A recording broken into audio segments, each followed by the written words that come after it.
एकदा गंगेच्या काठावर भगवान शिवा आणि माता पार्वती संवाद साधत असताना एक गाय रडत रडत तिथे पोहोचते.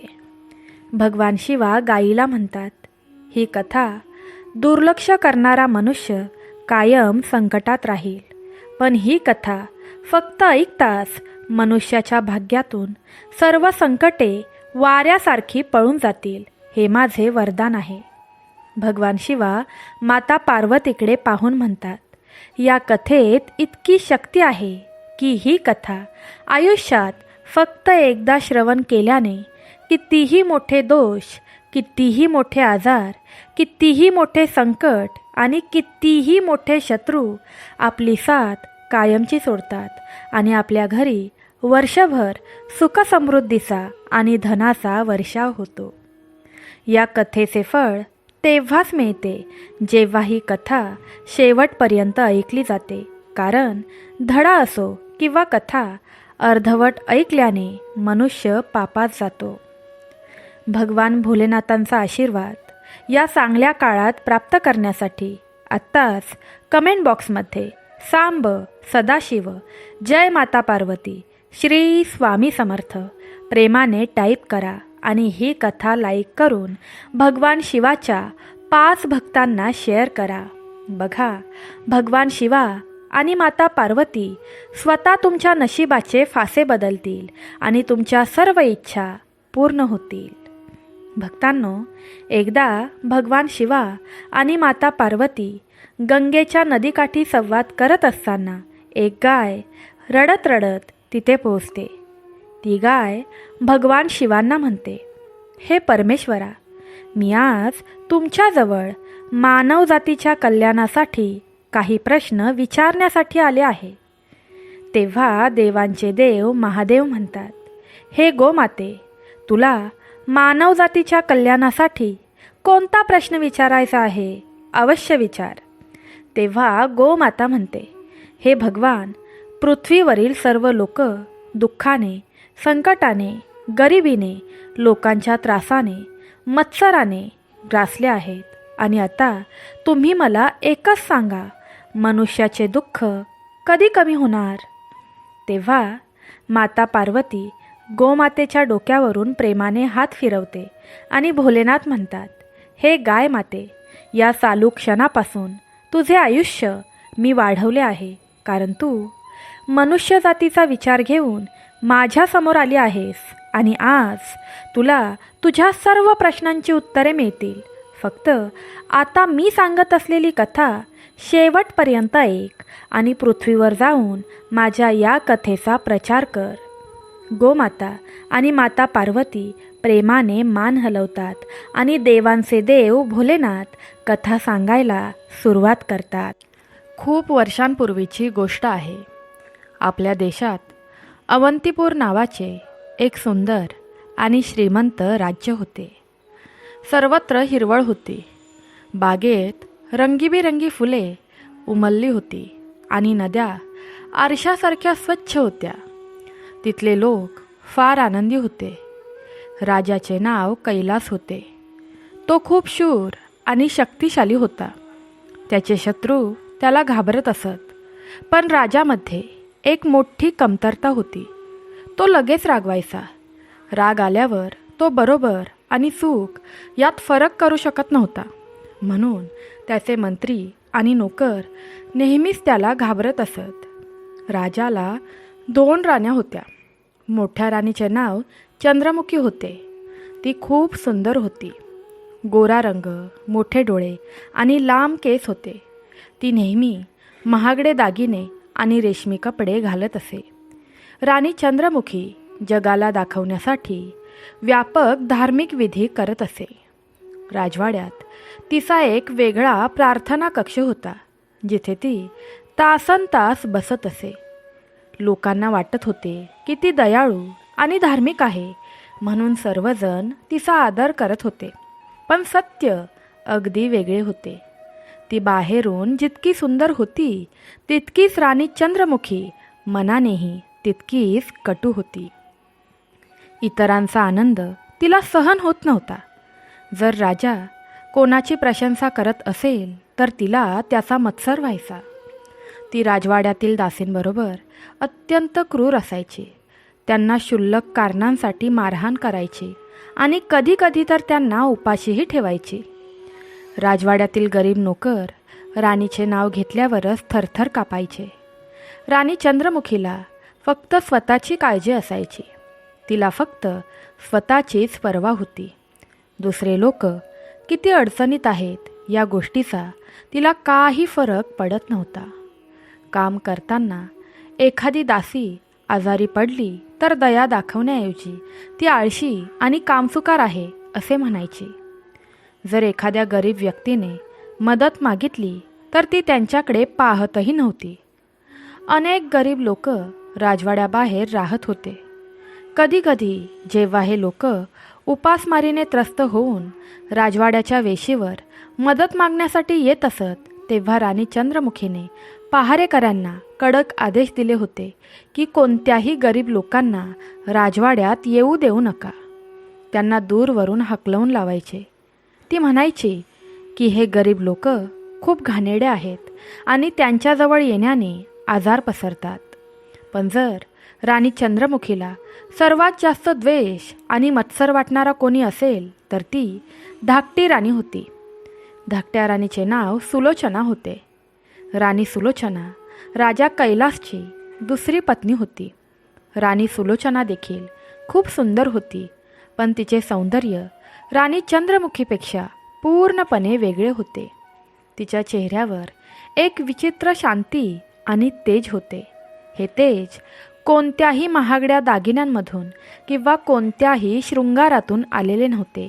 उलट ते तिच्या शुद्ध आणि दयाळू हृदयामुळे होते. भक्तांनो, ही कथा तुम्हाला थोडी जरी आवडत असेल तर कमेंट बॉक्समध्ये टाईप करा, हे देवा माझे हृदय शुद्ध करा. तिचे डोळे लोकांबद्दल करुणेने भरलेले होते. तिचे हास्य प्रेमाने भरलेले होते. जेव्हा ती कोणाशी बोलत असे तेव्हा तिचा आवाज तिच्या लाडक्या मुलाशी बोलत असलेल्या आईप्रमाणेच गोड वाटायचा. राणी चंद्रमुखीप्रमाणे राणी सुलोचनाकडे दैनंदिन विधींमध्ये घालवण्यासाठी जास्त वेळ नव्हता. ती लवकर उठायची, लवकर आंघोळ करायची, नंतर ती हात जोडून देवाला प्रार्थना करायची आणि नंतर तिच्या खऱ्या कामाला निघायची, लोकांची सेवा करणे. राणी सुलोचनाला हे चांगलेच ठाऊक होते की तिच्या राजवाड्याच्या उंच भिंतींच्या पलीकडे अनेक गरीब लोक राहतात, ज्यांच्याकडे खाण्यासाठी अन्न नव्हते, घालण्यासाठी कपडे नव्हते आणि आजारी पडणाऱ्यांसाठी औषध नव्हते. म्हणून राणी सुलोचना गरजूंना मदत करण्यासाठी जाण्याचा दृढ निश्चय करत होती. दररोज सकाळी राणी सुलोचना तिच्या काही विश्वासू दासींसह राजवाड्यातून बाहेर पडायची. ती राण्यांच्या आकर्षक महागडे कपडे घालत नव्हती. त्याऐवजी ती साधे कपडे घालायची, जेणेकरून बाहेरचे लोक तिला ओळखू शकणार नाहीत किंवा घाबरू शकणार नाहीत. ती तिच्यासोबत अन्न, आवश्यक औषधे आणि कपडे यांचा मोठा साठा घेऊन जायची. नंतर ती झोपडपट्टीत जायची आणि गरिबांमध्ये या वस्तू वाटायची. जर तिला एखादा भुकेलेला माणूस सापडला तर ती स्वतःच्या हातांनी त्याला खायला द्यायची. जर तिला कोणी आजारी दिसले तर ती त्याची सेवा करायची आणि त्यांची काळजीही घ्यायची. जर एखाद्याचे कपडे फाटलेले किंवा जुने असतील तर ती त्याला नवीन कपडे देत असे. राणी सुलोचना कधीही कोणाला मदत करताना त्याची जात किंवा त्याचा धर्म याची पर्वा करत नव्हती. तिच्यासाठी जगातील सर्व लोक समान होते. राजवाड्यापासून थोड्या अंतरावर एक लहान जीर्ण झोपडी होती. त्या झोपडीत एक वृद्ध माणूस राहत होता. त्याचे नाव रामदास होते. रामदासची परिस्थिती खूप बिकट होती. तो खूप जास्त गरीब होता. जगात त्याचं कोणीही नव्हतं, ना कुटुंब, ना मुले आणि पैसाही नव्हता. तो नेहमीच आजारी असायचा. त्याचे दोन्ही पाय खराब झाले होते, त्यामुळे ते काम करत नव्हते. त्यामुळे तो चालूही शकत नव्हता. असहाय्यपणे तो दररोज त्याच्या झोपडीत पडून राहत असे. त्याचे जीवन इतरांच्या दयाळूपणावर अवलंबून होते. कधीकधी एक दयाळू व्यक्ती त्याला काही अन्न देत असे आणि तो ते खात असे. पण असे काही वेळा झाले होते जेव्हा कोणीही येत नव्हते आणि तो अन्नाशिवाय राहत असे. जेव्हा राणी सुलोचनाला आपल्या दासींकडून रामदासबद्दल समजले तेव्हा तिला दुःख झाले. तिने विचार केला, ही तर खूप चुकीची गोष्ट आहे की आपल्या राज्यात असा एक वृद्ध आणि असहाय्य माणूस आहे जो चालूही शकत नाही आणि त्याला उपाशी राहायला लागत आहे. हे चुकीचे आहे. तेव्हाच राणी सुलोचनाने ठरवले की आत्तापासून ती दररोज स्वतः रामदाससाठी अन्न घेईल आणि तिने तिच्या योजनेनुसार सर्व काही केले. आता ती नियमितपणे रामदासच्या झोपडीत जाऊ लागली. ती स्वतःच्या हातांनी त्याला जेवू घालत असे आणि त्याचे मन हलके करण्यासाठी त्याच्याशी अनेक गोष्टींबद्दल बोलत असे.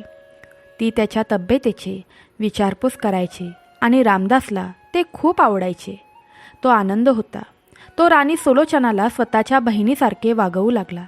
त्याला कल्पनाही नव्हती की त्याची इतकी चांगली सेवा करणारी स्त्री प्रत्यक्षात राज्याची राणी आहे.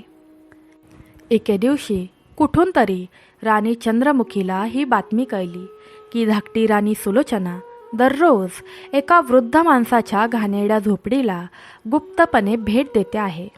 हे कळताच राणी चंद्रमुखीला खूप दुःख झाले. तिने विचार केला, राणीने गरिबांच्या घाणेरड्या झोपड्यांना भेट देणे किती लज्जास्पद आहे. यामुळे राजघराण्याची बदनामी होते. पण तिने त्यावेळी कुणाला काहीच सांगितलं नाही. ती गप्प राहिली आणि योग्य क्षणाची वाट पाहत राहिली. पण आतून सुलोचनाबद्दलचा तिचा मत्सर अधिकच वाढला. तिला मनात वाटले की लोक सुलोचनावर खूप प्रेम करतात आणि तिचे सर्वत्र कौतुक होते. हे राणी चंद्रमुखीला असह्य झाले आणि तिला खूप राग येऊ लागला. वेळ हळूहळू गेला. महिने गेले, वर्षे गेली. राणी सुलोचनाची प्रार्थना करण्याची पद्धत इतरांपेक्षा वेगळी होती. ती तासनतास मंदिरात बसत नव्हती किंवा बंद खोलीत प्रार्थना करत नव्हती. ती फक्त सकाळी उठून खऱ्या मनाने देवाला प्रार्थना करायची. हे देवा, आजही मला इतरांची सेवा करण्याची शक्ती दे. मी अजूनही चांगले काम करू शकेन. मला जेवायला वेळ मिळो किंवा न मिळो, पण माझ्या राज्यात कोणीही उपाशी राहू नये. ही राणी सुलोचनाची साधी प्रार्थना होती.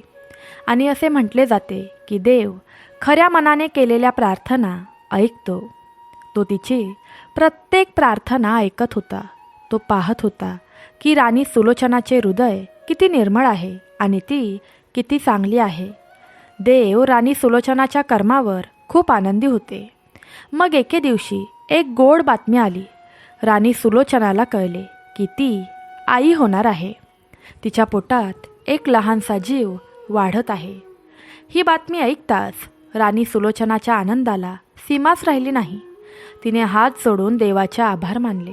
देवाने तिला जगात किती आनंद दिला आहे याचा तिने विचार केला. ही आनंदाची बातमी राजा कैलासाच्या कानावर पडताच तोही आनंदाने नाचू लागला. त्याने लगेच ढोल ताशे वाजवून संपूर्ण राज्यात ही आनंदाची बातमी सांगितली. संपूर्ण राज्य एका उत्सवासारखे होते. उत्सव साजरे झाले. लोकांनी एकमेकांना मिठाई वाटली. राजाने गरिबांना जेवण दिले. सर्वत्र आनंद होता. पण या सर्व आनंदात एक व्यक्ती होती जी आतून जळत होती आणि खूप दुःखी होती. ती दुसरी तिसरी कोणी नसून मोठी राणी चंद्रमुखी होती.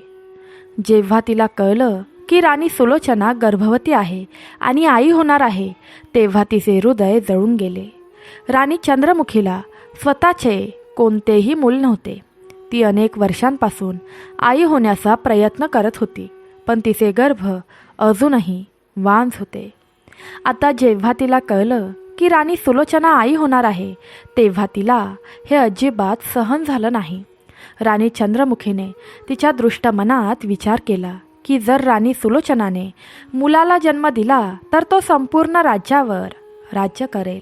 राजाचे सर्व प्रेम आणि त्याचे लक्ष त्या मुलावर जाईल. भविष्यात राजाची सर्व संपत्ती आणि राजगादी देखील त्या मुलाला जाईल आणि माझे काय होईल?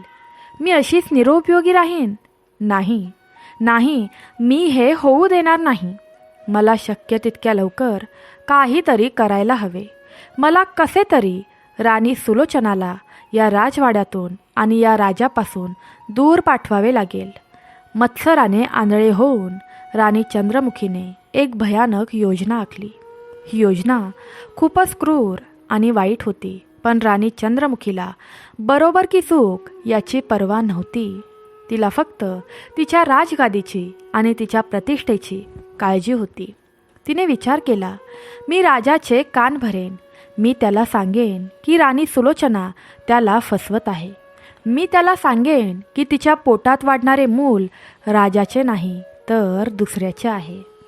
हे ऐकून राजा इतका संतापेल की तो विचार न करता सुलोचनाला राज्यापासून दूर ढकलेल आणि मग माझा मार्ग कायमचा मोकळा होईल. राणी चंद्रमुखीला माहीत होतं की राजा कैलास तिच्यावर इतक्या सहजपणे विश्वास ठेवणार नाही. राजाला पटवून देण्यासाठी तिला ठोस पुराव्याची आवश्यकता होती आणि तिच्या दृष्टीने तो पुरावा गरीब म्हातारा रामदास होता. तोच अपंग म्हातारा ज्याच्या झोपडीत राणी सुलोचना दररोज दया दाखवण्यासाठी जात असे. तिला वाटले की ती राजाला सांगेल की राणी सुलोचनाचे त्या वृद्ध माणसाशी प्रेम संबंध आहेत, म्हणून ती दररोज तिथे जात असे. काही दिवस गेले आणि राणी चंद्रमुखी योग्य संधीची वाट पाहत होती. एके दिवशी दुपारी राजा कैलास त्याच्या खाजगी खोलीत एकटाच बसला होता. काही महत्त्वाच्या राज्यकारभारात लक्ष घालत होता. राणी चंद्रमुखी आल्यावर तिने मुद्दाम तिच्या चेहऱ्यावर चिंता आणि दुःखाचे भाव ठेवले. तिचे डोळे अश्रूंनी भरले. राजाने तिला पाहिले तेव्हा त्याने विचारलं, काय झालं राणी? तू इतकी अस्वस्थ आणि दुःखी का दिसतेस? राणी चंद्रमुखीने हळू आवाजात उत्तर दिले, महाराज, मी खूप अस्वस्थ आहे. माझ्या मनावर एक ओझे आहे. मला तुमच्याशी एका महत्त्वाच्या गोष्टीबद्दल बोलायचे आहे, पण मला खूप भीती वाटते की तुम्ही माझ्यावर रागवाल. राजाने तिला सांत्वन दिले, कृपया धीर धर. ते जे काही आहे ते स्पष्टपणे सांग. राणी चंद्रमुखीने ढोंग केले आणि म्हणाली, महाराज, मला तुम्हाला हे कटू सत्य कसे सांगावे हे माहीत नाही, पण तुम्ही माझे पती आहात आणि तुम्हाला सत्य सांगणं माझं कर्तव्य आहे, मग ते कितीही कटू असलं तरीही. आता राजा थोडा सावध झाला. त्याचे कान उंचावले. त्याने विचार केला, तू कोणत्या सत्याबद्दल बोलत आहेस? राणी चंद्रमुखी हळुवारपणे कुजबुजली, महाराज, मी राणी सुलोचनाबद्दल बोलत आहे. राणी सुलोचनाचे नाव ऐकून राजा स्तब्ध झाला. त्याने राणी चंद्रमुखीला विचारले, राणी सुलोचना, तिला काय झालं आहे?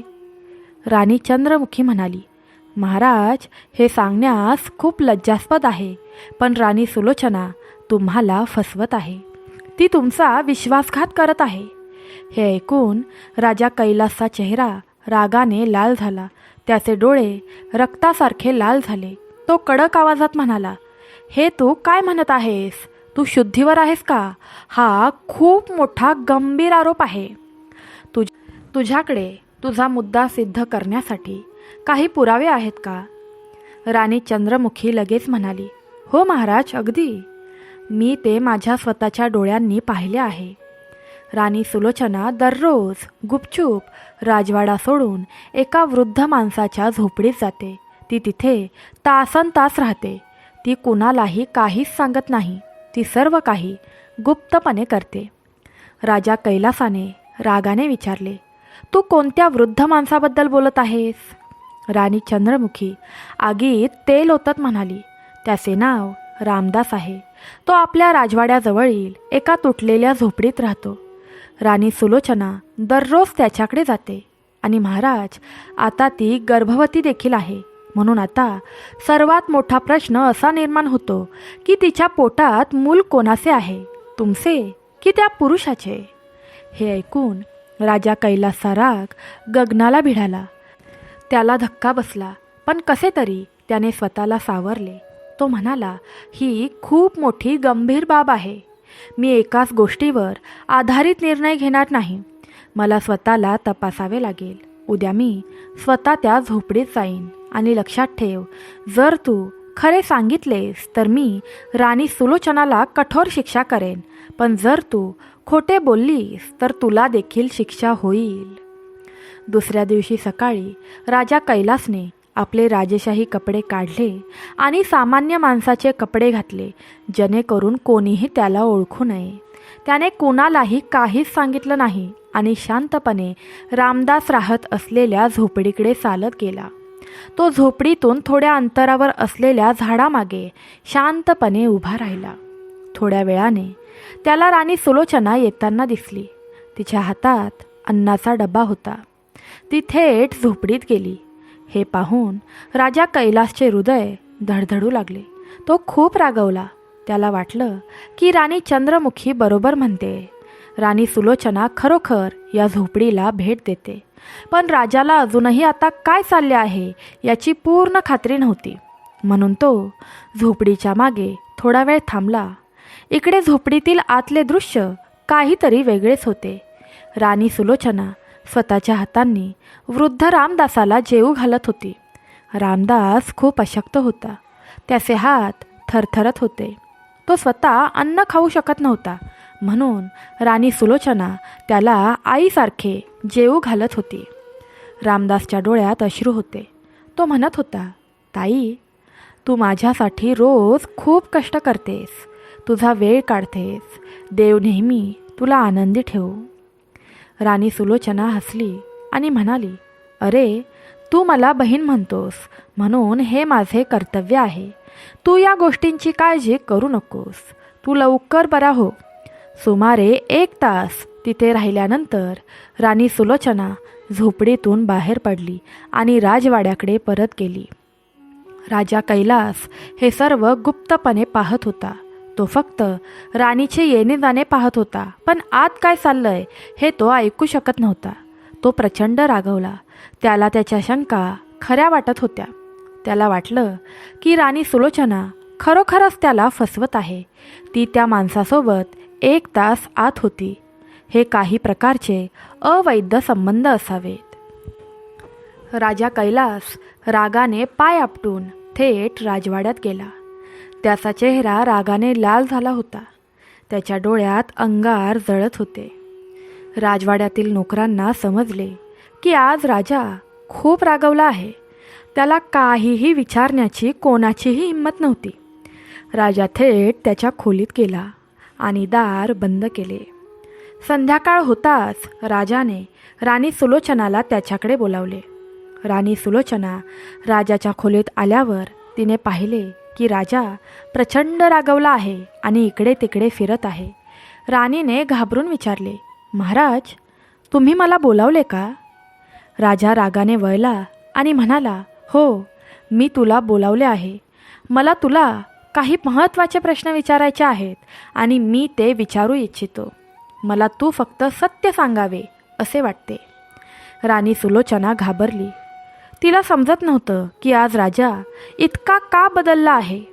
ती म्हणाली, महाराज, तुम्ही काहीही विचारू शकता. मी तुम्हाला संपूर्ण सत्य सांगेन. राजाने तीव्रपणे विचारले, तू दररोज राजवाड्यातून कुठे जातेस? राणी सुलोचना निरागसपणे म्हणाली, महाराज, मी गरीब आणि गरजूंना मदत करण्यासाठी जाते. हे तुम्हाला माहीत आहे.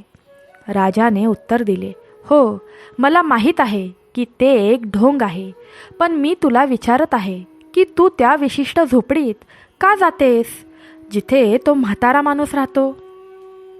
राणी सुलोचनाला आता राजा कशाबद्दल बोलत आहे हे समजले. तिने सुटकेचा निश्वास सोडला. महाराज, एक खूप म्हातारा आणि आजारी माणूस तिथे राहतो. तो इकडे तिकडे फिरू शकत नाही. जगात त्याचे दुसरे कोणीही नाही. मी फक्त त्याला जेवू घालायला जाते आणि त्याची थोडी काळजी घेते. राजा कैलास उपहासाने म्हणाला, अच्छा, फक्त एवढीशीच गोष्ट आहे? तू राणी असूनही त्याला जेवू घालायला जातेस? राणी सुलोचना म्हणाली, हो महाराज, फक्त एवढीशीच गोष्ट आहे. मी तिथे 1 तास थांबते, त्याला जेवू घालते, त्याच्याशी थोडे बोलते, जेणेकरून त्याचा एकटेपणा दूर होईल, त्याचे मनोरंजन होईल आणि मग मी परत येते. राजा कैलासच्या मनावर संशयाचे ढग दाटले होते. त्याला राणी सुलोचनाच्या सरळ शब्दांवर विश्वास बसत नव्हता. तो ओरडला, तू खोटे बोलत आहेस. तुझ्यात आणि त्या म्हाताऱ्या माणसामध्ये काहीतरी अनुचित संबंध आहेत, नाहीतर तू रोज तिथे का जायचीस? एका राणीने सामान्य माणसाच्या घरी तासनतास वेळ घालवणे योग्य नाही. हे ऐकून राणी सुलोचना स्तब्ध झाली. ती म्हणाली, महाराज, तुम्ही काय म्हणत आहात? मी फक्त मानवतेच्या दृष्टीने त्याला मदत करत आहे, त्यात काहीच चुकीचं नाही. राजा कैलास संतापला. तो म्हणाला, जर काही चुकीचे नसेल तर तू मला आजपर्यंत हे का सांगितलं नाहीस? तू हे माझ्यापासून का लपवलं? राणी सुलोचना म्हणाली, महाराज, मी काहीही लपवलं नाही. मला वाटलं की ही इतकी मोठी गोष्ट नाही की तुम्हाला ही गोष्ट सांगून त्रास द्यावा, म्हणून मी ते सांगितले नाही. राजा कैलासने आता त्याच्या मनात घोळत असलेला प्रश्न विचारला. तो म्हणाला, ठीक आहे, आता मला आणखी एक सत्य सांग. तुझ्या पोटात वाढणारे मूल कोणाचे आहे? हा प्रश्न ऐकून राणी सुलोचनाचे हृदय तुटले. तिच्या डोळ्यातून अश्रू वाहू लागले. ती दबलेल्या आवाजात म्हणाली, महाराज, तुम्ही काय म्हणत आहात? हा कसला प्रश्न आहे? हे मूल तुमचे आहे. हे आपल्या प्रेमाचे प्रतीक आहे. तुम्ही तुमच्या स्वतःच्या पत्नीवर असा घृणास्पद संशय कसा घेऊ शकता? राजा कैलास कठोरपणे म्हणाला, मला तुझ्यावर पूर्ण संशय आहे. तू दररोज त्या माणसाकडे जातेस, तासनतास तिथे राहतेस आणि आता तू गर्भवती देखील आहेस. हे सर्व हावभावांद्वारे सत्य काय आहे ते सांगत आहे. राणी सुलोचना रडत रडत म्हणाली, महाराज, मी देवाची शपथ घेते, मी अग्नीची शपथ घेते, मी कधीही तुमचा विश्वासघात केला नाही. मी फक्त एका गरीब माणसाला मदत करत होते. हे मूल तुमचेच आहे. माझ्यावर विश्वास ठेवा. पण राजाचा राग इतका तीव्र होता की तो काहीच विचार करण्याच्या किंवा समजण्याच्या स्थितीत नव्हता. अंतिम निर्णय देताना तो म्हणाला, मला तुझ्यावर आणि तुझ्या शपथींवर अजिबात विश्वास नाही. मी माझ्या पवित्र राज्यात एका कपटी स्त्रीला क्षणभरही ठेवू शकत नाही. मी तुला उद्या सकाळी सूर्योदयापूर्वी हे राज्य सोडण्याचा आदेश देतो. राणी सुलोचनाला तिच्या कानांवर विश्वासच बसला नाही. ती रडत म्हणाली, महाराज, तुम्ही काय म्हणत आहात? तुम्ही मला घराबाहेर काढत आहात. मी गर्भवती आहे आणि माझ्या पोटात तुमचे मूल आहे. तुम्ही मला या अवस्थेत असे कसे बाहेर काढू शकता? मी जाऊ तरी कुठे? राजा कैलास हृदयभंग झालेला. तो म्हणाला, ते मूल माझे नाही आणि मला वाटतं की तू हे फक्त नाटक करत आहेस. तू आत्ताच माझ्या नजरेतून निघून जा. राणी सुलोचना रडत रडत निघून गेली. ती तिच्या खोलीत गेली आणि पलंगावर पडली आणि बराच वेळ रडत राहिली. तिला समजलं नाही की तिचा आनंदी संसार अचानक कसा उद्ध्वस्त झाला. काल तिच्यावर इतके प्रेम करणारा राजा तिचा शत्रू कसा बनला. दुसरीकडे राणी चंद्रमुखी तिच्या विजयाने खूप आनंद होती. तिची योजना यशस्वी झाली होती. राजाने स्वतः राणी सुलोचनाला हद्दपार केले होते.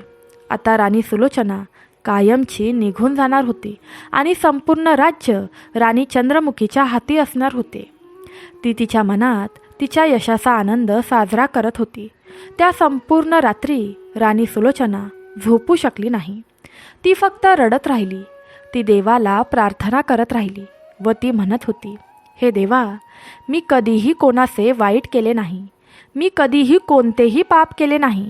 मी नेहमीच इतरांचे दुःख अनुभवले आहे. मग आज माझ्यावर हा अन्याय का होत आहे? मी गर्भवती आहे. माझ्या पोटात एक छोटासा जीव आहे. या अवस्थेत मी कुठे भटकणार? पण देवा, मला तुझ्यावर पूर्ण विश्वास आहे. मला माहीत आहे की तू मला या संकटात एकटे सोडणार नाहीस. एके दिवशी तू नक्कीच सत्य उघड करशील. तुमचा देखील तुमच्या देवावर विश्वास असेल तर ही कथा शेवटपर्यंत ऐकत राहा, कारण ही कथा तुला मोठे फळ प्राप्त करू शकते. दुसऱ्या दिवशी सकाळी जेव्हा जग झोपले होते तेव्हा राणी सुलोचना उठली. तिने तिचे महागडे कपडे म्हणजेच राणीचे कपडे आणि दागिने काढले. साधे सुती कपडे घातले. तिने एका लहान गठ्ठ्यात थोडे कोरडे अन्न बांधले आणि जड पावलांनी राजवाड्यातून बाहेर पडली. राजवाड्याच्या मुख्य दारावर पहारेकरी उभे होते. त्यांनी त्यांच्या राणीला अशा अवस्थेत जाताना पाहिले. त्यांचे हृदय दुखावले, पण ते राजाच्या आदेशाने बांधलेले होते म्हणून ते काहीच करू शकले नाहीत. राणी सुलोचनाने राजवाड्याचा उंबरठा ओलांडला. तिने एकदा मागे वळून त्या राजवाड्याकडे पाहिले जिथे तिने तिच्या आयुष्याची इतकी वर्षे घालवली होती, जिथे तिच्या आठवणी कोरल्या होत्या. आज तिला त्याच राजवाड्यातून गुन्हेगारासारखे बाहेर काढले जात होते. तिच्या डोळ्यात अश्रू होते, पण तिने धाडस केले आणि देवाचे नाव घेतले आणि ती अज्ञात मार्गाने पुढे निघाली. राणी सुलोचनाला ती कुठे जात आहे हे माहीत नव्हते. राज्याबाहेर कोणीही तिला ओळखत नव्हते. तिचे असे कोणतेही नातेवाईक नव्हते ज्यांच्याकडे ती आश्रय घेऊ शकेल. ती फक्त रस्त्यावर सरळ चालत राहिली. सूर्य खूप वर आला होता. उष्णता तीव्र होती. तिचा घसा तहानेने कोरडा झाला होता, पण ती थांबली नाही. ती फक्त चालत राहिली. काही तास चालल्यानंतर राणी सुलोचना दमून एका छोट्या गावात पोहोचली. गाव खूपच लहान होते. तिथे फक्त काही घरे होती. गावकरी आपापल्या कामात व्यस्त होते. राणी सुलोचना एका मोठ्या वडाच्या झाडाच्या सावलीत बसली. तिचे शरीर दुखत होते. गर्भवती असल्याने तिला जास्त हालचाल करता येत नव्हती. थोड्या वेळाने एक वृद्ध महिला तिथून गेली. तिला झाडाखाली एक कमकुवत गर्भवती महिला बसलेली दिसली. ती जवळ आली आणि ममतेने विचारले, मुली, तू कोण आहेस? तू इथे एकटी का बसली आहेस? राणी सुलोचना कमकुवत आवाजात म्हणाली, आई, मी एक प्रवासी आहे. मी थकली आहे म्हणून मी थोडी विश्रांती घेत आहे. म्हाताऱ्या बाईने तिला जवळून पाहिले आणि म्हणाली, पण बाळा, तू बरी दिसत नाहीस. तू गर्भवती आहेस का? तू या अनोळखी ठिकाणी एकटी काय करत आहेस? तुझा नवरा कुठे आहे? तुझे घर कुठे आहे? राणी सुलोचनाच्या डोळ्यात अश्रू आले. ती रडत म्हणाली, आई, आता या जगात माझे कोणीच नाही. मला माझ्याच घरातून हाकलवून लावण्यात आले आहे. म्हाताऱ्या बाईला राणी सुलोचनाची दया आली आणि ती म्हणाली, मुली, रडू नकोस. माझ्यासोबत माझ्या घरी चल. माझे घर जवळच आहे. तू तिथे आराम करू शकतेस. संकोच करत राणी सुलोचना म्हणाली, नाही आई, मला तुझ्यावर ओझे व्हायचे नाही. म्हातारी बाई म्हणाली, कसले ओझे? आपण माणसेच तर माणसांच्या उपयोगी येतो. माझ्यासोबत चल. मी गर्भवती महिलेला रस्त्यावर असे एकटे सोडू शकत नाही. राणी सुलोचना त्या दयाळू वृद्ध महिलेसोबत गेली. त्या वृद्ध महिलेचे घर खूपच लहान होते. फक्त एकच खोली होती, पण ते खूप स्वच्छ होते. त्या वृद्ध महिलेने राणी सुलोचनाला प्रेमाने बसवले. तिला थंड पाणी प्यायला दिले आणि जेवणही दिले. सुलोचनाने हात जोडून तिचे आभार मानले. नंतर वृद्ध महिलेने विचारले, मुली, जर तुला काही हरकत नसेल तर तू मला तुझी कहाणी सांगशील का? राणी सुलोचनाला वाटले की या बाईने मला आधार दिला आहे. मी तिच्याशी खोटे बोलू नये म्हणून तिने तिची संपूर्ण दुःखद कहाणी तिला सांगितली. ती कशी राणी होती. ती नेहमीच कशी चांगली कामं करायची.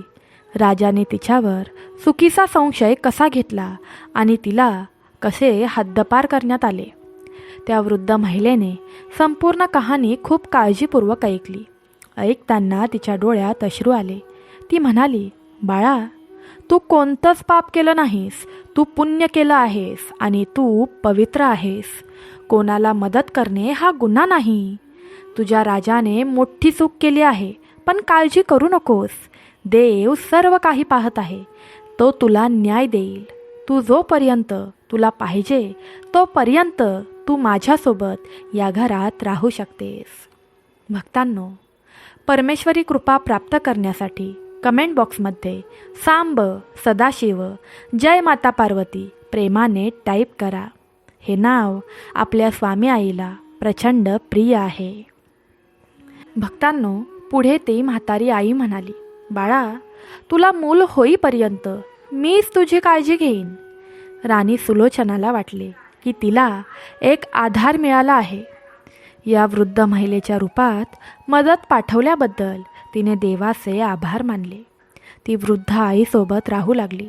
तिला कोणाचे ओझे व्हायचे नव्हते, म्हणून तिची प्रकृती नसूनही ती घरकामात मदत करायची. ती स्वयंपाक करायची, घर स्वच्छ करायची, घरातील सर्व कामे करायची. म्हातारी आई देखील फार आनंदी होती, कारण तिच्या वृद्धापकाळात तिला मुलीचा आधार मिळाला होता. काही दिवस शांततेत गेले, पण नशिबाची योजना वेगळीच होती.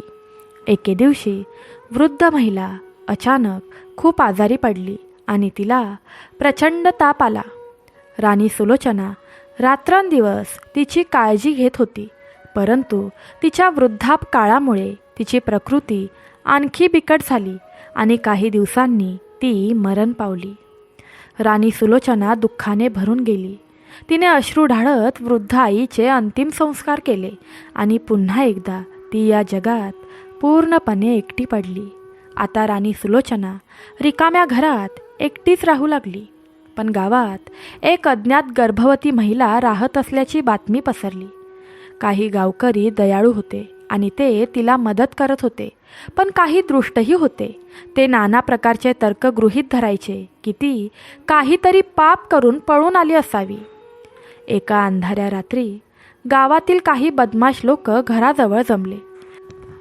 ते आपापसात बोलू लागले की ही बाई एकटी आहे आणि श्रीमंत कुटुंबातील असल्याचे दिसत आहे आणि तिने काही सोने किंवा पैसे लपवले असतील.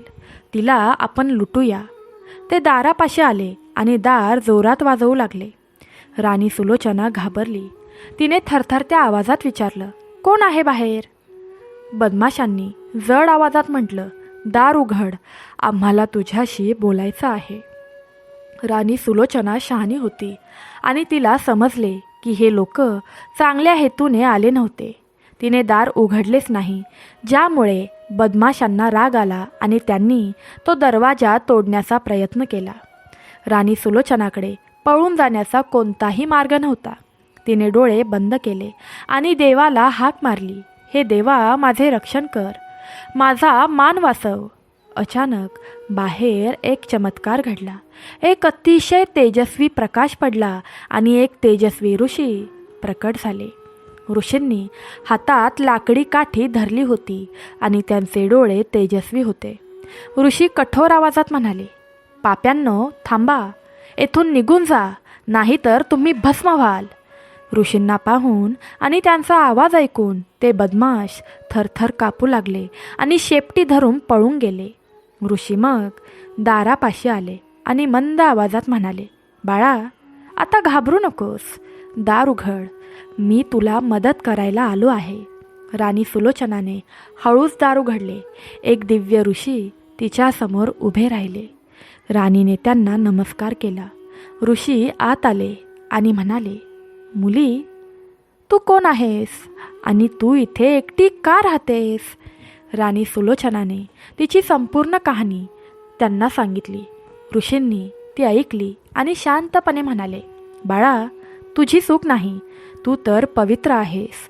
तू नेहमीच इतरांचे भले केले आहेस, म्हणूनच देव तुझे रक्षण स्वतः करत आहे. पण लक्षात ठेव, तुझी परीक्षा अजूनही संपलेली नाही.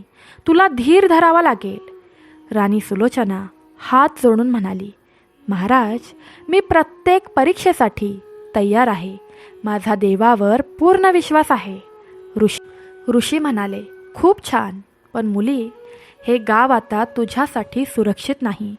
येथील दुष्ट लोक तुला पुन्हा त्रास देऊ शकतात. तू निघून जा. राणी सुलोचना म्हणाली, पण महाराज, मी या स्थितीत जाऊ तरी कुठे? माझ्याकडे कुठेही जायला जागा नाही.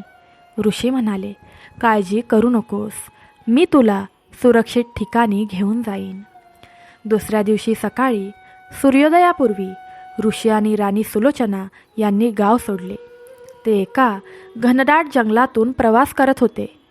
जंगल प्रचंड भयानक आणि दाट होते. उंच झाडे आणि वन्य प्राण्यांचे आवाज येत होते. राणी सुलोचना घाबरली होती, पण ऋषी सोबत असल्याने तिला धैर्य मिळाले. काही तास चालल्यानंतर राणी सुलोचनाचे शरीर मार्ग सोडू लागले. ती खूप थकली होती. तिने ऋषींना सांगितले, महाराज, मी आता पुढे जाऊ शकत नाही. मला थोडे पाणी आणि विश्रांती हवी आहे. ऋषी म्हणाले, ठीक आहे मुली, बघ, जवळच एक ओढा वाहतो आहे. तू तिथे जाऊन थोडे पाणी पिऊ शकतेस आणि थोडा आरामही करू शकतेस. राणी सुलोचना ओढ्याजवळ गेली आणि थंड गोड पाणी प्यायली, ज्यामुळे तिला थोडी शक्ती मिळाली. ती एका खडकावर बसली आणि तिने शांतपणे विश्रांती घेतली. अचानक झाडांच्या मागून काही भयंकर पुरुष बाहेर आले. ते वन लुटारू होते. त्यांच्या हातात तलवारी चमकत होत्या. त्यांनी ऋषी आणि राणी सुलोचना यांना सर्व बाजूंनी वेढले.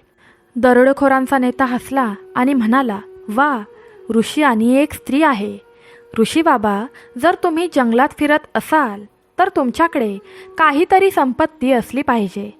शांतपणे तुमच्याकडे जे काही आहे ते काढून आमच्याकडे द्या. ऋषी शांतपणे, कोणतीही भीती न बाळगता म्हणाले, भावांनो, आम्ही प्रवासी आहोत.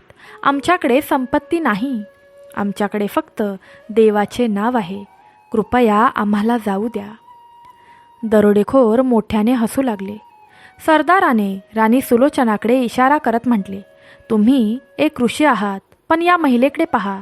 तिचे कपडे जुने असतील, पण ती निश्चितच श्रीमंत कुटुंबातील आहे असे दिसते. एका दरोडेखोराने राणी सुलोचनाचे गठ्ठे हिसकावून घेतले. त्यांना काहीतरी त्यात मौल्यवान आहे असे वाटले. त्यांनी ते उघडले तेव्हा त्यात फक्त सुके हरभरे आणि भाकरी होती. दरोडेखोर संतापला आणि त्याने अन्न जमिनीवर फेकले. सरदार रागात म्हणाले, म्हणजे तुमच्याकडे काहीच सामान नाही? बरं, मग आपण रिकाम्या हाताने जाणार नाही. आपण या महिलेला आपल्यासोबत घेऊन जाऊ आणि तिला विकू. आपण चांगले पैसे कमवू. हे ऐकून राणी सुलोचनाच्या पायाखालची जमीन सरकल्यासारखे जाणवले. ती थरथर कापू लागली. ऋषी पुढे आले आणि म्हणाले, नाही बंधूंनो, असे काही करू नका. मी महिला गर्भवती आहे, आई होणार आहे. मला जाऊ द्यात. पण दरोडेखोर ऐकणार नव्हते. ते राणी सुलोचनाला पकडण्यासाठी पुढे सरसावले. तेवढ्यात ऋषींनी आपली काठी हवेत उडवली. अचानक जंगलात जोरदार वादळ सुरू झाले. वारा इतका जोराचा होता की दरोडेखोर सुक्या पानांसारखे उडू लागले. ते भीतीने ओरडले आणि जीव वाचवण्यासाठी पळून गेले. ऋषी राणी सुलोचनाला म्हणाले, मुली, लवकर आवर. आपल्याला येथून निघून जावे लागेल. त्या दोघांनीही पटकन ते ठिकाण सोडले. चालत चालत ते एका मोठ्या नदीच्या काठावर पोहोचले. मार्ग खूप रुंद होता आणि पाणी पूर्णपणे जोराने वाहत होते. ऋषी म्हणाले, मुली, आपल्याला ही नदी ओलांडायची आहे. पलीकडे एक पवित्र आश्रम आहे. तू तिथे पूर्णपणे सुरक्षित राहशील. जेव्हा राणी सुलोचनाने नदी भरून वाहत असल्याचे पाहिले तेव्हा घाबरून ती म्हणाली, महाराज, ही नदी तर खूप खोल आहे आणि वेगवानही आहे. येथे नाव किंवा पूल नाही आहे. मी ती कशी पार करू? मी बुडेन. ऋषी हसले आणि म्हणाले, श्रद्धा ठेव मुली. फक्त माझ्या मागे ये आणि देवाचे नाव जप. ऋषींनी पाण्यात पहिले पाऊल टाकले आणि मग आणखी एक चमत्कार घडला. ऋषींचे पाय पाण्याला लागताच पाणी जमिनीसारखे घट्ट झाले. ते रस्त्यावर चालल्याप्रमाणे पाण्यावर चालू लागले. राणी सुलोचना भीतीने त्यांच्या मागे गेली आणि तिच्या पायाखालील पाणी कठीण झाले. काही वेळातच ते दोघेही पायी चालत नदीच्या पलीकडे पोहोचले. दुसऱ्या बाजूला एक शांत आणि सुंदर आश्रम होता. तिथे अनेक ऋषी आणि भिक्षू राहत होते. ऋषींनी राणी सुलोचनाला मुख्य पुजाऱ्याच्या स्वाधीन केले आणि म्हणाले, ही एक अतिशय सद्गुणी आत्मा आहे. तिला आश्रय द्या. तिला मूल होईपर्यंत तिला तुमच्याजवळच ठेवा. आश्रमातील लोकांनी आनंदाने राणी सुलोचनाचे स्वागत केले. राणी सुलोचनाने ऋषींचे आभार मानण्यासाठी मागे वळून पाहिले, पण ऋषी गायब झाले होते. राणीला समजले की ते कोणीतरी देव आहेत. तिला मदत करण्यासाठी आलेला तो एक सामान्य ऋषी नव्हता, तर स्वतः तो देव होता. आश्रमातील वातावरण पवित्र आणि शांत होते. तिथे राहणारे ऋषी प्रचंड दयाळू होते. ते राणी सुलोचनाची स्वतःच्या मुलीसारखी काळजी घेत असत. तिला पौष्टिक अन्न आणि राहण्यासाठी झोपडी देत असत. राणी सुलोचना तिथे शांतपणे राहू लागली. ती तिचा सर्व वेळ देवाच्या भक्तीत आणि आश्रमाची सेवा करण्यात घालवू लागली. तिचा विश्वास दृढ होत गेला की देव प्रत्येक पावलावर तिच्यासोबत आहे. काळ त्याच्या गतीने पुढे जात राहिला. शेवटी ती वेळ आली. एका रात्री राणी सुलोचनाला प्रसूती वेदना सुरुवात झाल्या. आश्रमातील काही अनुभवी महिला आणि एका वृद्ध सुईणीने तिला मदत केली. काही तासांच्या प्रसूतीनंतर राणी सुलोचनाने एका सुंदर आणि निरोगी मुलाला जन्म दिला. तो मुलगा इतका सुंदर होता की त्याच्यावरून नजर फिरवणेही असह्य होते. त्याची त्वचा सोन्यासारखी चमकत होती. राणी सुलोचना तिच्या मुलाला मिठी मारून आनंदाने अश्रू ढाळत होती. तिचे सर्व दुःख त्या लहान मुलाला पाहताच, तिचे सर्व त्रास त्या लहान मुलाला पाहताच नाहीसे झाले. पण हा आनंद फार काळ टिकला नाही. दुसऱ्या दिवशी सकाळी राणी सुलोचना उठली तेव्हा तिने मुलाला मोठ्याने रडताना पाहिले. त्याचे शरीर तव्यासारखे जळत होते आणि त्याला खूप ताप आला होता. राणी सुलोचना घाबरली. तिने सुईणीला बोलावले. सुईणीने बाळाची तपासणी केली आणि ती काळजीत पडली. ती म्हणाली, बाळा, मुलाची प्रकृती गंभीर आहे. त्याला एक आजार आहे ज्यावर आपल्याकडे कोणताही इलाज नाही. जवळच्या शहरात एक खूप प्रसिद्ध वैद्य आहे. तू मुलाला ताबडतोब तिथे घेऊन जा, नाहीतर त्याचा जीव धोक्यात येऊ शकतो. राणी सुलोचनाच्या पायाखालची जमीन सरकली. ती नुकतीच आई झाली होती. तिचे शरीर खूप कमकुवत होते, पण आईसाठी तिच्या मुलाच्या जीवापेक्षा काहीही महत्त्वाचे नाही. तिने तात्काळ निर्णय घेतला. तिने मुलाला जाड कापडात गुंडाळले, थोडे पाणी घेतले आणि तिच्या कमकुवत शरीराने आश्रम सोडला. शहर खूप दूर होते. दुपार झाली होती. सूर्य तळपत होता. राणीला तहान लागली आणि चक्करही येऊ लागली, पण ती चालत राहिली. संध्याकाळ मावळण्याच्या बेतात होती. अचानक घोड्यांचा आवाज आला. काही क्षणातच घोड्यांवर बसून काही सैनिक आले. हे सैनिक जवळच्याच एका राज्याचे होते. त्या राज्याचा राजा खूप क्रूर आणि निर्दयी होता. त्याचे नाव राजा दुर्योधन होते. जेव्हा सैनिकांनी जंगलात एकटी स्त्री पाहिली तेव्हा त्यांनी तिला घेरले. एका सैनिकाने कठोरपणे विचारले, बाई, तू कोण आहेस आणि या जंगलात काय करत आहेस? दुसऱ्या सैनिकाने म्हटले, तिला पकडा. ती चोर किंवा तुरुंगातून पळून गेलेली गुन्हेगार असावी. सैनिकांनी राणी सुलोचनाला पकडले. राणी सुलोचना विनवू लागली, बंधूंनो, मी चोर नाही. मी एक आई आहे. पहा, माझ्या कुशीतील माझे बाळ खूप आजारी आहे. मी त्याला वैद्याकडे घेऊन जात आहे. देवासाठी मला जाऊ द्या, नाहीतर माझे बाळ मरेल. पण त्या कठोर मनाच्या सैनिकांनी तिचे ऐकले नाही. ते म्हणाले, शांत रहा.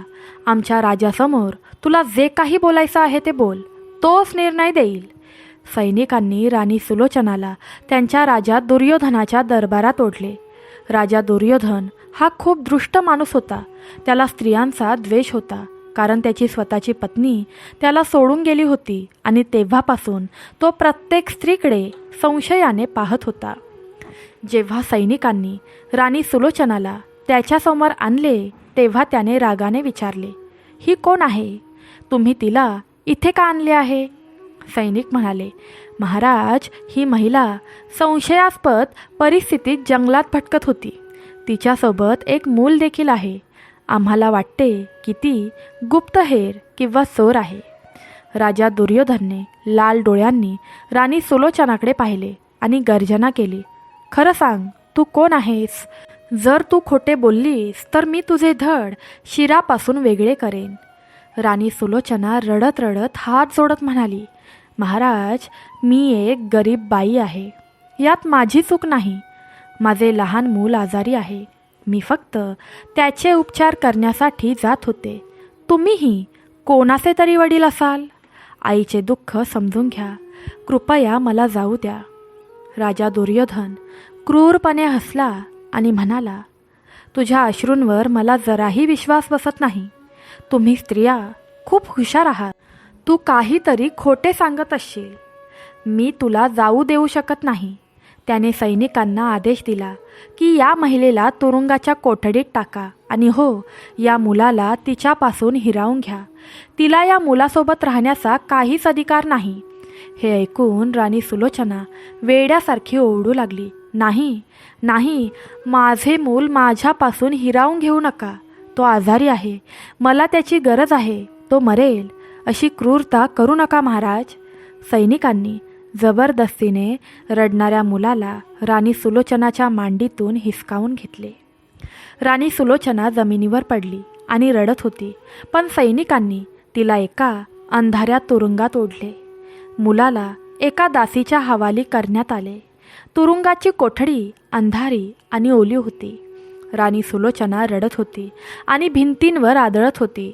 तिला वाटत होतं की तिचे निष्पाप मूल भुकेले तहानलेले असेल आणि त्याच्या आईला शोधत असेल. राणी सुलोचना आकाशाकडे पाहून म्हणाली, हे परमेश्वरा, तू माझी अशी कोणती परीक्षा घेत आहेस? दासीने मुलाला खाली ठेवले होते. आईपासून वेगळे झाल्यानंतर तो मुलगा सतत रडत होता. त्याला प्रचंड ताप आला होता आणि त्याला भूकही लागली होती. दासीला काय करावे हे कळत नव्हते. मुलाचे रडणे ऐकून तिचे मन हेलावून गेले. तिने मुलाला दूध पाजवण्याचाही प्रयत्न केला, पण तो तोंडही उघडत नव्हता. रात्र गडद होत चालली होती आणि मुलाची प्रकृती बिघडत चालली होती. मग एक विचित्र घटना घडली. एक गाय खोलीच्या खिडकीजवळ येऊन उभी राहिली. ती सामान्य गायीसारखी दिसत नव्हती. तिचा रंग दुधासारखा पांढरा होता आणि तिच्या डोळ्यात एक विचित्र चमक होती. गाय खिडकीतून आत आली आणि हमरू लागली. दासीने गायीला पाहिले आणि ती आश्चर्यचकित झाली. तिला आश्चर्य वाटलं की ही गाय इथे कशी काय आली? राजवाड्यात इतक्या उंचावर कोणतीही गाय येऊ शकत नाही. गायीने तिच्या मोठ्या डोळ्यांनी दासीकडे आणि मुलाकडे पाहिले. तिच्या डोळ्यात मातृत्वाचे प्रेम होते. दासीला तिच्या मनात काय आलं आहे हे कळलंच नाही आणि तिला असं वाटलं की गाय मुलाला हाक मारत आहे. तिने मुलाला उचलले आणि खिडकीजवळ नेले. भक्तांनो, गोमातेचा आशीर्वाद प्राप्त करण्यासाठी आत्ताच कमेंट बॉक्समध्ये जय गोमाता प्रेमाने टाईप करा. बघा, तुमची सर्वात मोठी इच्छा पूर्ण होईल. भक्तांनो, गायीने तोंड पुढे केले आणि मुलाला प्रेमाने चाटले. नंतर दुधाची एक धार सोडली. दासीने लगेच मुलाच्या तोंडात दूध ओतले. चमत्कार! आत्तापर्यंत काहीही न पिणाऱ्या मुलाने दूध पिण्यास सुरुवात केली. दूध प्यायल्याबरोबर मूल शांत झाले. त्याचे रडणे थांबले. थोड्याच वेळात तो गाढ झोपेत गेला. दासीने त्याच्या कपाळाकडे पाहिले आणि तिने पाहिले की त्याचा तापही कमी होऊ लागला आहे. दासीला समजलं की हा देवाने केलेला चमत्कार आहे. आता हा एक रोजचा दिनक्रम बनला होता. दररोज रात्री दैवी गाय खिडकीतून मुलाला दूध पाजत असे. बाळाचे आरोग्य सुधारू लागले. तो पूर्णपणे निरोगी आणि स्वस्थ होत गेला. या चमत्काराने दासी आश्चर्यचकित आणि आनंदी झाली.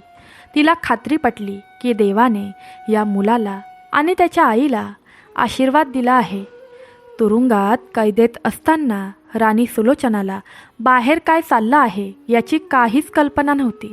ती प्रत्येक क्षणी तिच्या मुलासाठी प्रार्थना करत असे. तुरुंगातील अन्न भयानक होते, पाणी घाणेरडे होते, परंतु तिला स्वतःच्या शरीराची जाणीव नव्हती. तिचे शरीर सुकलेले आणि जखमी होते, परंतु तिचा आत्मा अजूनही देवाशी जोडलेला होता. एके दिवशी दासीचे हृदय पिळवटले. तिला वाटलं की ती गरीब आई तुरुंगात दुःख सहन करत असेल. तिने एकदा तरी तिच्या मुलाला भेटायला हवे. एके रात्री जेव्हा सर्व पहारेकरी झोपले होते, तेव्हा दासी गुपचूप मुलाला तुरुंगात घेऊन गेली. तिने राणी सुलोचनाला हळुवारपणे हाक मारली. राणी सुलोचना धावत गेली आणि तिने पाहिले की तिचे बाळ दासीच्या मांडीवर आहे आणि तो पूर्णपणे ठीक आहे. तो हसत आहे. राणी सुलोचना तिचा हात बाहेर काढत तिच्या मुलाला हात लावू लागली. तिच्या डोळ्यातून अश्रू वाहू लागले. तिने मुलाचे चुंबन घेतले. दासी तिला लगेच म्हणाली, राणी, काळजी करू नकोस, तुझे बाळ पूर्णपणे ठीक आहे. दररोज रात्री एक दैवी गाय येते आणि त्याला तिचे दूध पाजते. देव स्वतः त्याचे रक्षण करतो आहे. राणी सुलोचना आकाशाकडे हात जोडून म्हणाली, हे प्रभू, तू खरोखरच महान आहेस. तू माझा सन्मान वाचवला आहेस. तू माझ्या मुलाला वाचवले आहेस. भक्तांनो, या गोष्टीने तुमच्या देखील मनावर थोडा जरी प्रभाव टाकला असेल तर टाईप करा, हो, मला ही कथा आवडली आहे. दासी म्हणाली, राणी, मी इथे जास्त काळ थांबू शकत नाही. जर कोणी मला पाहिले तर मी माझा जीव गमावेन. राणी सुलोचना म्हणाली, मला समजते ताई, तू माझ्यासाठी जे काही केले आहेस ते मी कधीही परतफेड करू शकत नाही. देव तुला खूप आशीर्वाद देवो. दासी मुलाला घेऊन परत गेली. राणी सुलोचना पुन्हा अंधारात एकटी पडली, पण आता तिचे मन शांत झाले होते. तिला समाधान होते की तिचे प्रिय बाळ सुरक्षित आहे. दिवस गेले, आठवडे गेले, महिने उलटले. राणी सुलोचना तुरुंगात गेली, पण तिची आशा अढळ राहिली. तिला माहीत होतं की सत्य कितीही लपले तरी ते एके दिवशी सूर्यासारखे उगवेल. दरम्यान अवंतीपूरच्या राजवाड्यात राजा कैलासची अवस्था भयानक होती. त्याने राणी सुलोचनाला बाहेर काढले तेव्हापासून त्याला एक क्षणही शांती मिळाली नाही. त्याला रात्रीची झोप येत नव्हती. त्याचे अन्न शिळे झाले होते. त्याचे मन सतत अस्वस्थ होते. तो वारंवार विचार करत असे की त्याने घाईघाईत काही मोठी चूक केली आहे का. राणी सुलोचनासारखी पवित्र स्त्री खरोखर त्याचा विश्वासघात करू शकते का. एके दिवशी राजा कैलास त्याच्या सर्वात बुद्धिमान मंत्र्यांसोबत बसला होता. तो दुःखाने म्हणाला, मंत्री, माझे हृदय जड झाले आहे. मला माझ्या आत एक आवाज ऐकू येतोय जो मला सांगत आहे की मी राणी सुलोचनाशी अन्याय केला आहे.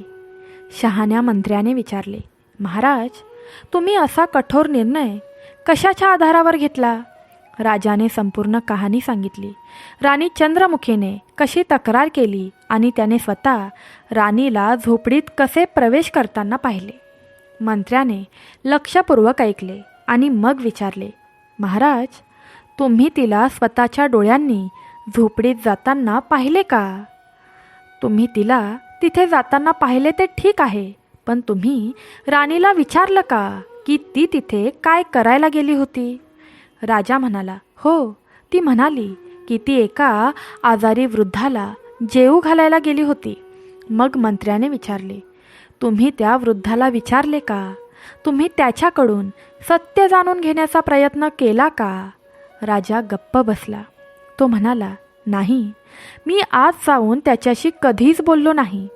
मंत्र्याने गंभीरपणे म्हटले, महाराज, तुम्ही चूक केली आहे. न्यायाचा नियम म्हणजे दोन्ही बाजू ऐकणे. राणी कदाचित खरे बोलत असेल. तुम्ही त्या वृद्धाशी बोलायला हवे होते. राजाला त्याची चूक कळली. त्याने ताबडतोब सैनिकांना आदेश दिला की जाऊन त्या वृद्धाला रामदासला आत्ताच माझ्यासमोर हजर करा. सैनिक लगेच गेले आणि रामदासला त्याच्या झोपडीतून उचलून राजवाड्यात आणले. रामदास घाबरला. त्याला वाटलं की कदाचित त्याचा मृत्यू होण्याची वेळ जवळ आली आहे. राजा कैलासने रामदासला विचारले, घाबरू नकोस, मला फक्त सत्य सांग. एक स्त्री रोज तुझ्याकडे यायची.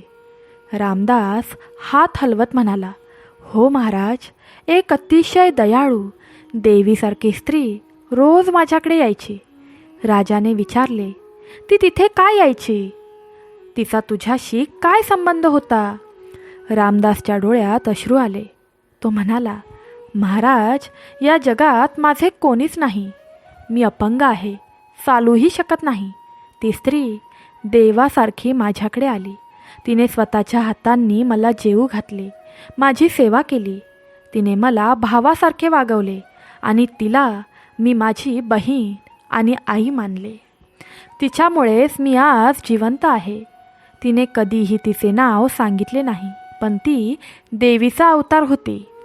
रामदासचे शब्द ऐकून कैलासला त्याच्या पायाखालची जमीन सरकल्यासारखे वाटले. त्याला असे वाटले की कोणीतरी त्याच्या हृदयावर हातोड्याने मारले आहे. त्याला त्याच्या चुकीचा इतका पश्चाताप झाला की तो त्याच्या गादीवर बसला, त्याचे डोके धरले. त्याने विचार केला, अरे देवा, हे मी काय केले? मी माझ्या पवित्र पत्नीवर, जी अनाथांची सेवा करत होती, तिच्यावर संशय घेतला आणि तिला घरातून हाकलवून लावले. राजाच्या डोळ्यात पश्चातापाचे अश्रू आले. मंत्री म्हणाले, महाराज, रडून काही फायदा होणार नाही.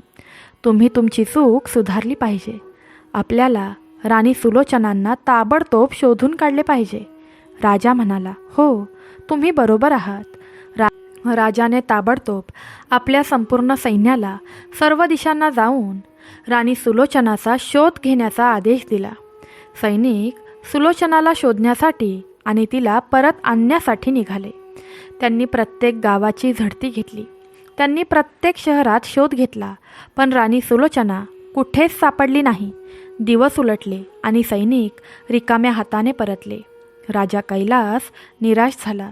त्याला वाटलं की तो पुन्हा कधीही आपल्या राणीला पाहू शकणार नाही. एके रात्री तो त्याच्या खोलीत एकटाच रडत होता. तेव्हा अचानक एक अलौकिक प्रकाश दिसला. राजाने वर पाहिले आणि त्याला तेच ऋषी दिसले ज्यांनी जंगलात राणीचे रक्षण केले होते. ऋषींच्या चेहऱ्यावर तेज होते. ऋषी गंभीर स्वरात म्हणाले, राजा, तू रागाने तुझा विवेक गमावलास. तू एका निष्पाप व्यक्तीला शिक्षा केलीस आणि आता तू त्याचे परिणाम भोगत आहेस. राजा ऋषींच्या पाया पडला आणि म्हणाला, ऋषी, मी दोषी आहे. मला माझी चूक कळली आहे. तुम्ही मला हवी ती शिक्षा देऊ शकता, पण कृपया माझ्या राणीचा पत्ता सांगा. मी तिच्याशिवाय राहू शकत नाही. ऋषी म्हणाले, राजा, राणी सुलोचना एक महान स्त्री आहे. इतके कष्ट सहन करूनही तिने कधीच तुझा वाईट विचार केला नाही. ती सध्या राजा दुर्योधनाच्या राज्याच्या तुरुंगात कैद आहे. राजाला धक्का बसला. काय? तुरुंगात? आणि का? ऋषींनी त्याला सर्व काही सांगितले. मुलाचा जन्म, आजार आणि राजा दुर्योधनाचे अत्याचार. हे ऐकून राजा कैलासचे रक्त खवळले आणि त्याचे हृदयही उसळले. ऋषी म्हणाले, आता वेळ वाया घालवू नकोस. जा आणि तुझ्या राणीला आणि मुलाला आदराने परत आण. राजा म्हणाला, मी आत्ताच निघत आहे महाराज. काही वेळातच ऋषी तिथून गायब झाले. दुसऱ्या दिवशी सकाळीच राजा कैलासने त्याच्या सर्वात वेगवान घोड्यांसह आपली सेना तयार केली आणि तो स्वतः सैन्याच्या पुढे गेला. त्याचा घोडा वाऱ्याच्या वेगाने धावत होता. त्यांना शक्य तितक्या लवकर राजा दुर्योधनाच्या राज्यात पोहोचायचे होते. ते काही दिवसातच तिथे पोहोचले. राजा दुर्योधन कैलास राजाची प्रचंड सेना पाहून स्तब्ध झाला. तो घाबरून राजवाड्यातून बाहेर आला. त्याने हात जोडून राजा कैलासचे स्वागत केले आणि विचारले, महाराज कैलास, तुम्ही इथे कसे आलात? मी काही चूक केली आहे का? राजा कैलास कठोर आवाजात म्हणाला, हो दुर्योधन, तुम्ही खूप मोठे पाप केले आहे. तुम्ही माझी पत्नी अवंतीपूरची महाराणी आणि माझ्या मुलाला तुमच्या तुरुंगात कैद केले आहे. राजा दुर्योधनाला त्याच्या पायाखालची जमीन सरकल्याचे जाणवले. तो अडखळला आणि म्हणाला, तुमची महाराणी? महाराज, कृपया मला माफ करा, पण याची मला काहीच कल्पना नाही. मला वाटले की ती एक सामान्य स्त्री आहे. राजा कैलास म्हणाला, आता माझ्याकडे बोलण्यासाठी वेळ नाही. तिला ताबडतोब सोडा आणि माझ्यासमोर आणा. राजा दुर्योधन धावत गेला. त्याने स्वतः तुरुंगाचे कुलूप उघडले. तो राणी सुलोचनाच्या पाया पडला आणि माफी मागितली. सैनिकांनीही दासीकडून मुलाला घेऊन राणीच्या स्वाधीन केले. जेव्हा राणी सुलोचना तुरुंगातून बाहेर आली तेव्हा तिची अवस्था पाहून राजा कैलासचे हृदय तुटले. तिचे कपडे फाटलेले होते, जुने झाले होते. तिचा चेहरा कमकुवत झाला होता, पण तिच्या डोळ्यात अजूनही तेच तेज आणि शांती होती. राजा कैलास राणीकडे धावत गेला आणि सर्वांसमोर तिच्या पाया पडला. एक महान राजा त्याच्या राणीच्या पायांजवळ रडत होता. तो म्हणाला, सुलोचना, मला माफ कर. मी दोषी आहे. मी तुझ्यावर संशय घेतला आणि तुला खूप वेदना दिल्या. तू मला कोणतीही शिक्षा दे, ती मी सहन करेन. राणी सुलोचनाने खाली वाकून राजाला वर उठवले. तिच्या डोळ्यात अश्रू आले. ती म्हणाली, स्वामी, लाज बाळगू नका. माणसे चुका करतात. तुम्ही तुमची चूक मान्य केली आहे. माझ्यासाठी हे पुरेसे आहे. मी कधीच तुमच्यावर रागावले नव्हते. मला देवावर विश्वास होता की एक दिवस सर्व काही ठीक होईल. राजाने त्याच्या मुलाला आपल्या मांडीवर घेतले. मुलाला पाहून तो स्वतःच्या रक्ताला नकार दिल्याबद्दल स्वतःवर आणखीच रागवला. त्याने मुलाला मिठी मारली. मग राजा कैलासनेही राजा दुर्योधनाला क्षमा केली, कारण त्याला खरोखरच राणी सुलोचना कोण आहे याची कल्पना नव्हती. राजा कैलास राणी सुलोचना आणि राजकुमाराला घेऊन मोठ्या आदराने अवंतीपूरला परतले. जेव्हा ती तिच्या राज्यात आली तेव्हा लोक आनंदाने वेढले गेले. संपूर्ण शहर फुलांनी सजवले गेले होते आणि प्रत्येक घरात दिवे लावले गेले होते. लोकांनी त्यांच्या लाडक्या राणीचे भव्य स्वागत केले. परंतु राजवाड्यात एक व्यक्ती होती जी जीवनासाठी हताश होती. राणी चंद्रमुखीला जेव्हा कळले की राणी सुलोचना परत आली आहे आणि तिचे सत्य उघड झाले आहे, तेव्हा ती घाबरून तिच्या खोलीत लपून बसली. राजा कैलासने तिला दरबारात बोलावले. राजाने सर्वांसमोर राणी चंद्रमुखीला विचारले, तू असे का केलेस? तुझ्या युक्तीमुळे एका निष्पाप व्यक्तीला नरकासारखे जीवन जगावे लागले. राणी चंद्रमुखी राजाच्या पाया पडली आणि ओरडली, मला माफ करा. मत्सराने माझे मन भ्रष्ट केले. मला खूप लाज वाटते. राजा म्हणाला, तुमची शिक्षा अशी आहे की तुम्ही हे राज्य सोडले पाहिजे. पण मग राणी सुलोचनाने मध्यस्थी केली. नाही महाराज, कृपया असे करू नका. सर्वांना धक्का बसला. राणी सुलोचना म्हणाली, शिक्षेने कोणीही सुधारत नाही. उलट ते इतरांना त्यांच्या चुका पुन्हा करायला लावतात. राणी चंद्रमुखीला तिची चूक कळाली, हीच तिची शिक्षा आहे. जर मी सूड घेऊ लागले तर माझ्यात आणि दुसऱ्यांमध्ये काय फरक उरला? आपण माफ करायला शिकले पाहिजे. राणी सुलोचनाची महानता पाहून राणी चंद्रमुखीचे मन बदलले. तिने रडत रडत राणी सुलोचनाला मिठी मारली. शपथ घेतली की ती यापुढे कधीही कोणाचेही वाईट करणार नाही. त्यानंतर राणी चंद्रमुखी पूर्णपणे बदलली. तिने तिचा अहंकार सोडून राणी सुलोचनासोबत लोकांची सेवा करू लागली. अशा प्रकारे अवंतीपुरात पुन्हा आनंद पसरला. राजा कैलास शिकला की रागात कोणताही निर्णय घेऊ नये. राणी चंद्रमुखीला समजले की मत्सर माणसाचे मन जाळून टाकतो आणि राणी सुलोचनाच्या कर्मांनी शिकवले की सत्याचा आणि चांगुलपणाचा नेहमीच विजय होतो. तिचा मुलगा राजकुमार अमर मोठा होऊन एक न्यायप्रिय राजा बनला, ज्याने आपल्या आईवडिलांचे संस्कार पुढे चालू ठेवले आणि आजही लोक आपल्या मुलांना राणी सुलोचनाच्या कर्मांची गोष्ट ऐकवतात. तर प्रेमळ भक्तांनो, अशा प्रकारे आजची कथा संपत आहे. मला आशा आहे आजच्या कथेतून तुम्हाला काही ना काही शिकायला नक्कीच मिळालं असेल. आजची कथा सांगताना माझ्याकडून काही चुकी झाली असल्यास मोठ्या मनाने मला क्षमा करा. सर्वांनी तुमची काळजी घ्या. श्री स्वामी समर्थ. जय जय स्वामी समर्थ. श्री गुरुदेव दत्त. सांब सदाशिव.